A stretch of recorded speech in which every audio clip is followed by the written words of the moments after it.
Si tu peux te présenter.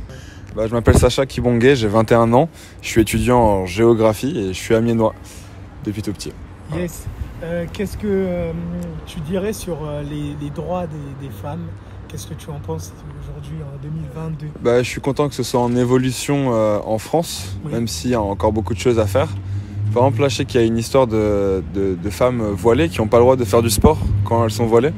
Je sais pas si tu étais au courant. Ah non, c'est encore un droit que les femmes, ce qui m'interroge, c'est qu'elles n'ont pas le droit de se dévoiler et elles n'ont pas le droit de se voiler. Donc je pense qu'il y a encore beaucoup de problèmes en France par rapport à ça et dans le monde.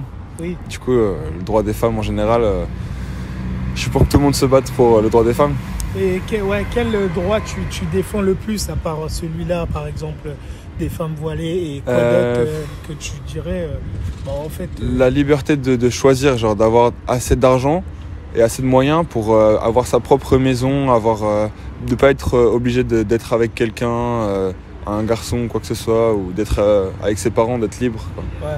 C'est ça que je choisis, que je défendrai le plus. Ouais. Et qu'est-ce que tu penses du coup de l'évolution dans tout ça? Est-ce que tu penses que ça va mieux déjà? Ouais, je pense qu'il y a quand même un mouvement assez positif.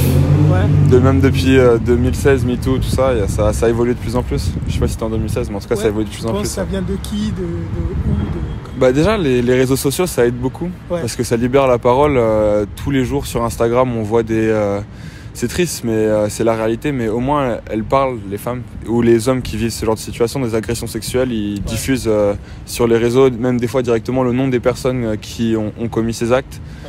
Ouais. Et du coup, je pense que ça libère. Les réseaux sociaux, ça libère la parole. C'est ça, je pense, pour moi. Et le courage aussi de toutes ces femmes et toutes ces personnes qui ont subi des violences ou quoi que ce soit, ou qui ne se font pas respecter leurs droits, qui osent en parler. Et c'est quoi pour toi les devoirs des femmes?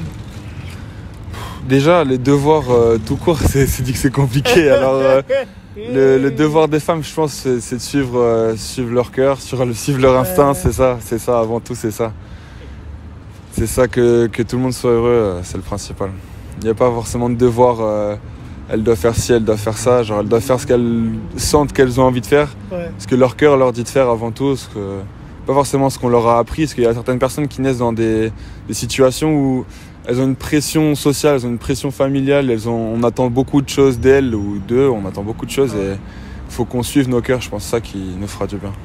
Ok. Mais justement, s'il y en a qui suivent leur cœur et ils font du mal quand même. C'est ça aussi Alors ça, c'est chacun sa pomme.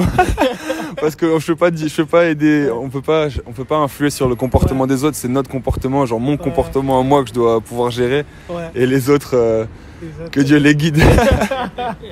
Okay. Merci beaucoup du coup. Je t'en prie, avec plaisir.